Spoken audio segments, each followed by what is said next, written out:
Welcome to special analysis. నేను రమా మండవ. ఈరోజు అనాలిసిస్లో భాగంగా మనం తీసుకోబోతున్న టాపిక్ ఏంటంటే, ఇక్కడ చూసినట్లయితే మనం ఈరోజు టైటిల్ జగన్కు సోనియా గాంధీ ఫోన్ చేశారా అంటూ కూడా ఆల్రెడీ టైటిల్ ఇవ్వడం జరిగింది. దాంట్లో అసలు నిజాలు ఏంటి అనే అంశాన్ని కూడా మనం చెప్పుకునే ప్రయత్నం చేద్దాం. నిజంగా ఈరోజు చూసినట్లయితే జగన్మోహన్ రెడ్డి కేవలం 11 ఎమ్మెల్యే సీట్లకు మాత్రమే పరిమితం అయ్యారు మొన్నటి ఎన్నికల్లో. అదేవిధంగా 4 ఎంపీ స్థానాలు ఆ పార్టీ ఖాతాలోకి వచ్చినాయి. ఈరోజు చూసినట్లయితే 4 ఎంపీ సీట్లతో కాంగ్రెస్ ఏం చేయబోతోంది?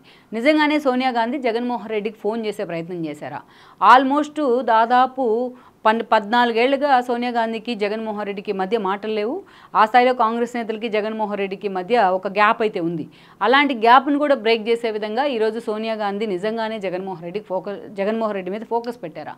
ఆయనకి ఎందుకు సోనియా గాంధీ ఫోన్ చేసే ప్రయత్నం చేశారు? దాంట్లో వాస్తవాలు ఎంత? ఒకవైపు జగన్మోహన్ రెడ్డితో చాలా సీరియస్గా విభేదిస్తున్న షర్మిల కాంగ్రెస్తోనే ఉంది. ఆమె పీసీసీ చీఫ్గా ఉంది. ఆమెను పక్కన పెట్టి ఈరోజు సోనియా గాంధీ లాంటి వాళ్ళు జగన్మోహన్ రెడ్డికి ఫోన్ చేసే అవకాశాలు ఎంతవరకు ఉన్నాయి? ఇది కేవలం ప్రచారమేనా? ఇందులో వాస్తవం ఎంత? ఈ అంశాలు చాలా కీలకంగా మారబోతున్నాయి ఈరోజు రాష్ట్ర రాజకీయాల్లో కూడా. అయితే ఇక్కడ చూసినట్లయితే మనం వాస్తవాల గురించి ఒకసారి మాట్లాడినట్లయితే, గతంలో వైఎస్ రాజశేఖర రెడ్డి 2 సార్లు 2004లో మొదటిసారి ముఖ్యమంత్రి అయ్యారు, అండ్ దెన్ 2009లో ముఖ్యమంత్రి అయ్యారు. అప్పుడు జగన్మోహన్ రెడ్డి కడప ఎంపీగా గెలుచున్నారు. వైఎస్ రెండోసారి ముఖ్యమంత్రి అయిన తర్వాత హెలికాప్టర్ ప్రమాదంలో చనిపోయిన క్రమంలో స్వయంగా సోనియా గాంధీని ఆయన చూడడానికి రావడం జరిగింది. ఆయన ఫ్యామిలీకి కూడా అటు విజయంతో పాటు జగన్మోహన్ రెడ్డి కూడా అండగా నిలబడింది. అయితే అప్పుడున్న పరిస్థితుల్లో జగన్మోహన్ రెడ్డి తన సీఎం చేయాలనే ప్రపోజల్ను ఉంచారు సోనియా గాంధీ ముందు. బట్ సోనియా గాంధీ మాత్రం దానికి ఒప్పుకోలేదు. ఆ రోజు కాంగ్రెస్లో ఉన్న ఇదే సీనియర్లు చాలామంది ఉండటం కానీ, అప్పుడున్న ప్రత్యేక పరిస్థితులు కానీ, జగన్మోహన్ రెడ్డి ఏజ్ అందుకు పర్మిట్ చేయని విధానం కావచ్చు, ఇలాంటి కారణాలతో ఆ రోజు సోనియా గాంధీ అంత సీరియస్గానే జగన్మోహన్ రెడ్డిని యాక్సెప్ట్ చేయలేదు సీఎంగా. రోసేకి ముఖ్యమంత్రి పదవి ఇచ్చిన పరిస్థితుల్లో జగన్మోహన్ రెడ్డి ఆ రోజు కాంగ్రెస్ని ఎదిరించారు. అదేమంటే తను ఓదార్పు యాత్ర చేస్తానంటే తన తండ్రి కోసం చనిపోయిన వాళ్ళ కోసం సోనియా గాంధీ వద్దన్నారంటూ కూడా జగన్మోహన్ రెడ్డి మాట్లాడి తన తండ్రి పేరుతో పార్టీ పెట్టుకున్నారు. పార్టీ పెట్టిన తర్వాత ఇక కాంగ్రెసే తన ప్రధాన ప్రత్యర్థి అన్నట్టు ఆయన వ్యవహరించారు. కాంగ్రెస్లో వైఎస్ అభిమానులు చాలామంది ఆ రోజు జగన్మోహన్ రెడ్డి వెంట నడిచారు. ఈవెన్ టీడీపీ నుంచి కూడా కొంతమంది వెళ్ళడం జరిగింది. ఇక బై ఎలక్షన్లో విజయమ్మ షర్మిల ప్రచారము, జగన్మోహన్ రెడ్డి జైల్లో ఉన్నప్పటికీ ఆ పార్టీ ఒక హ్యూజ్ విక్టరీ అయితే సాధించింది. అలా కాంగ్రెస్కి ఎదురు నిలిచారన్న ఒక ఇమేజ్ జగన్మోహన్ రెడ్డి మీద ఏర్పడింది. ఆ ఎక్స్పోజర్తోనే ఏకంగా సోనియా గాంధీనే ఎదిరించాడు, ఎన్టీఆర్ తర్వాత కాంగ్రెస్ని ఎదిరించిన మొనగాడు అన్నట్టుగా ఆ రోజు వైఎస్ఆర్సీపీ నేతలంతా ఒక బిల్డప్ ఇచ్చే ప్రయత్నం అయితే చేశారు జగన్ను ఉద్దేశించి. అయితే ఇక ఆయన జైల్లో ఉన్నప్పుడు ఓకే, బై ఎలక్షన్స్ వచ్చినాయి. ఆ తర్వాత షర్మిల లాంటి వాళ్ళు పార్టీ కోసం యాత్రలు కూడా చేస్తున్నారు, పాదయాత్రలు చేస్తున్నారు, సమైక్యాత్రలు చేస్తున్నారు. ఇక తెలంగాణ సమైక్య ఉద్యమాలు పీక్లో ఉన్నప్పుడు జగన్మోహన్ రెడ్డి జైలు నుంచి బయటికి రావడం జరిగింది. ఎలా బయటకు వచ్చారనేది కూడా టీడీపీ ఎన్నోసార్లు విమర్శించినా ఎవరూ పట్టించుకోలేదు. ఇటీవలే షర్మిల లాంటి వాళ్ళు కూడా విజయమ్మ భారతి వెళ్ళి జగన్మోహన్ రెడ్డి బెయిల్ కోసం సోనియా గాంధీని అభ్యర్థిస్తే అప్పుడు ఆయన బయటికి రిలీజ్ అయ్యారు అని కూడా మాట్లాడడం జరిగింది. ఆ తర్వాత మనం చూస్తే 14లో ఆయన అధికారంలోకి రాలేదు, 19లో పాదయాత్ర కారణంగా ఒక ఛాన్స్ కారణంగా ఆయన అధికారంలోకి వచ్చినారు. ఇది అప్పటి నుంచి కాంగ్రెస్తో అయితే ఆయనకు సత్సంబంధాలు లేవు. కొంతమంది కాంగ్రెస్ నేతలు ఫస్ట్లో ఆయన వెంట నడవని కాంగ్రెస్ నేతలు 2014-19 మధ్య పీరియడ్లో ఒక బొత్స కావచ్చు, ఒక ధర్మాల లాంటి వాళ్ళు కావచ్చు, చాలామంది జగన్మోహన్ రెడ్డి వెంట నడిచే ప్రయత్నం అయితే చేస్తున్నారు కాంగ్రెస్ నుంచి.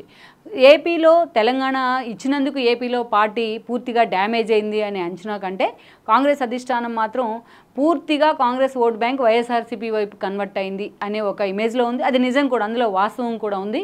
ఎందుకంటే ఈరోజు వైఎస్ఆర్సీపీలో ఒక స్ట్రాంగ్ బేస్ లేదు, పార్టీకి ఒక స్ట్రక్చర్ లేదు. ఆ పార్టీలోకి వచ్చిన ఓట్ బ్యాంక్ అంతా కూడా కాంగ్రెస్ ఓట్ బ్యాంకే.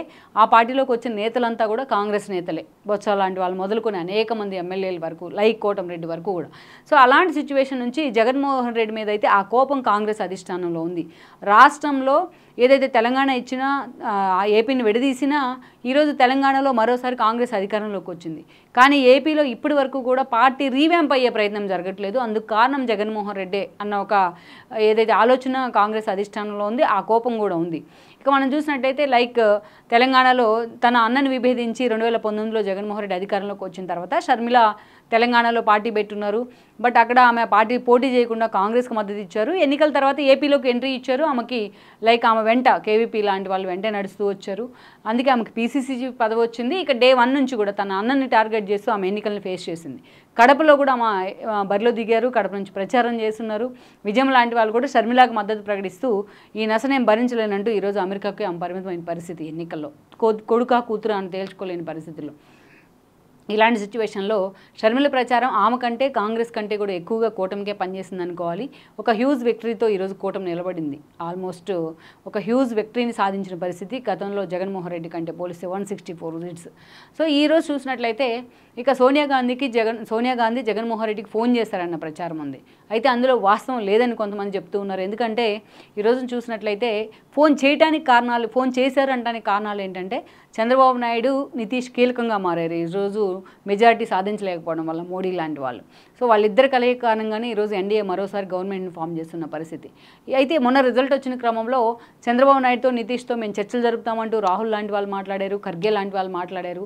ఏ క్షణంలోనైనా చంద్రబాబు నాయుడు తమతో గతంలో ఉన్న ఒక బిటర్ ఎక్స్పీరియన్స్ దృష్ట్యా ఇండియా కూటమి వైపు మొగ్గుతారు అన్న ఆందోళన కూడా అమిత్ షాకు, మోడీకి ఉంది. అందుకే అంత హడావిడిగా ఎన్డీఏ సమావేశాన్ని ఏర్పాటు చేశారు. బట్ చంద్రబాబు నాయుడు మాత్రం చాలా స్టబ్బోర్న్గా నిలబడ్డారు. నేను ఎన్డీఏ నుంచే పోటీ చేశాను, కూటమితోనే కలిసి పోటీ చేశాను కాబట్టి ఎన్డీఏకి నా సపోర్ట్ అంటూ ఆయన మాట్లాడారు. అదేవిధంగా అటు కాంగ్రెస్ గతంలో రాహుల్ గాంధీతో కూడా చంద్రబాబు నాయుడుకి సత్సంబంధాలు ఉన్నాయి.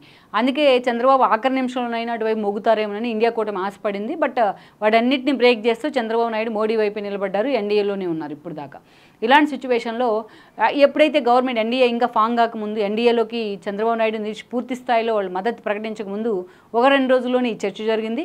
ఈ క్రమంలో ఇండియా కూటమి కూడా కీ రోల్ ప్లే చేసే అవకాశం అయితే వచ్చింది. ఇండివిజువల్గా కాంగ్రెస్కు 99 అందరి మద్దతుతో ఇండియా కూటమి పక్షాలతో కలిసి 233 సీట్స్ రావడం జరిగింది. సో అటు చూసినట్లయితే మ్యాజిక్ ఫిగర్ కూడా ఏదైతే బీజేపీకి రాలేదు, 240 సీట్స్ దగ్గరే బీజేపీ ఆగిపోయింది. సో వాళ్ళందరికీ కలుపుకున్న 273 అలా ఆగిపోవడం జరిగింది. అందుకే ఈరోజు నితీష్ అండ్ చంద్రబాబు నాయుడు కీలకంగా మారారు ఎన్డీఏ ఫార్మేషన్లో, గవర్నమెంట్ ఫార్మేషన్లో. సో ఈ క్రమంలోనే చంద్రబాబు నాయుడు మీద ఫోకస్ పెట్టే ప్రయత్నం జరిగింది. చంద్రబాబు నాయుడు అటువైపు మొగ్గు చూపారు కాబట్టి ఈరోజు ప్రతి ఒక్క సీటు ఇండియా కూటమి కీలకం కాబోతోందన్న అంశం హాట్ టాపిక్ అయింది. అందుకే చిన్న చితకా పార్టీలను సైతం తమ వైపు తిప్పుకునే ప్రయత్నం అయితే జరిగింది అనుకోవాలి. ఒక 2 డేస్ పాటు ఈ చర్చ. ఈ క్రమంలోనే జగన్మోహన్ రెడ్డి ఖాతాలో 4 ఎంపీ సీట్లు ఉన్నాయి కాబట్టి ఆయనతో కూడా సోనియా గాంధీ మాట్లాడారు, తమకు మద్దతు ఇవ్వాలని కోరారన్న చర్చ అయితే జరిగింది. బట్ అందులో వాస్తవం లేదన్నది వాస్తవం. ఎందుకంటే ఈ రోజున కేవలం 4 ఎంపీ సీట్లు మాత్రమే జగన్మోహన్ రెడ్డి ఖాతాలో ఉన్నాయి. కొత్తగా జగన్మోహన్ రెడ్డి వచ్చి 4 సీట్లు ఇచ్చినా కూడా అక్కడ ఇండియా కూటమి అధికారంలోకి వచ్చే పరిస్థితి లేదు, అధికారాన్ని ఫామ్ చేసే పరిస్థితి లేదు. నిజంగా చంద్రబాబు నాయుడు లాంటి వాళ్ళు, నితీష్ లాంటి వాళ్ళు ఏదో కీలకమైన డెసిషన్ తీసుకొని అటు ఇటు ట్విల్ట్ అయితే తప్ప ఈరోజు ఇండియా కూటమి అధికారంలోకి వచ్చిన పరిస్థితి అయితే లేదు.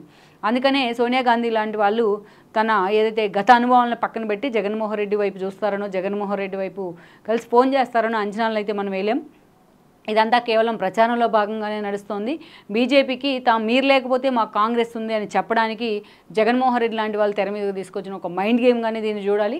సో సోనియా గాంధీ జగన్మోహన్ రెడ్డికి ఫోన్ చేసి మాట్లాడారు అన్న విషయంలో ఎలాంటి నిజం లేదన్నది అయితే వాస్తవం. దాన్ని అధికారికంగా కూడా ఈరోజు వైఎస్ఆర్సీపీ నేతలు కూడా ఎక్కడ ధృవీకరించట్లేదు, ఈవెన్ కాంగ్రెస్ హైకమాండ్ కూడా. సో ఇలాంటి సిచ్యువేషన్లో ఇది కేవలం ఒక మీడియా ప్రచారంగానే దీన్ని మనం కొట్టుపడేయచ్చు. సో ఓవరాల్గా అయితే కాంగ్రెస్తో అసలు మాట్లాడడానికే జగన్మోహన్ రెడ్డి భయపడ్డారు. షర్మిలాని విమర్శించారు కానీ కాంగ్రెస్ని ఎక్కడ విమర్శించలేదు. ఎందుకంటే తిరిగి ఆయన మళ్ళీ అధికారంలోకి వస్తే తమను ఎక్కడ జైల్లో పెడతారా, లేకపోతే అటు మాట్లాడితే ఎటువైపు బీజేపీ కోపం వస్తుందా అని. అలాంటిది ఈరోజు బీజేపీ అధికారంలో ఉంటే సోనియా గాంధీతో జగన్మోహన్ రెడ్డి అంత స్వచ్ఛందంగా మాట్లాడతారని మనం అనుకోలేం. సో ఇలాంటి పరిస్థితుల్లో ఈ వార్తని, ఇది ఫ్యాక్ట్ చెక్లో భాగంగా మనం చూసాం దీన్ని, ఈ వార్తను అయితే మాత్రం ఒక అసంబద్ధ వార్తగా అయితే కొట్టిపడేయచ్చు.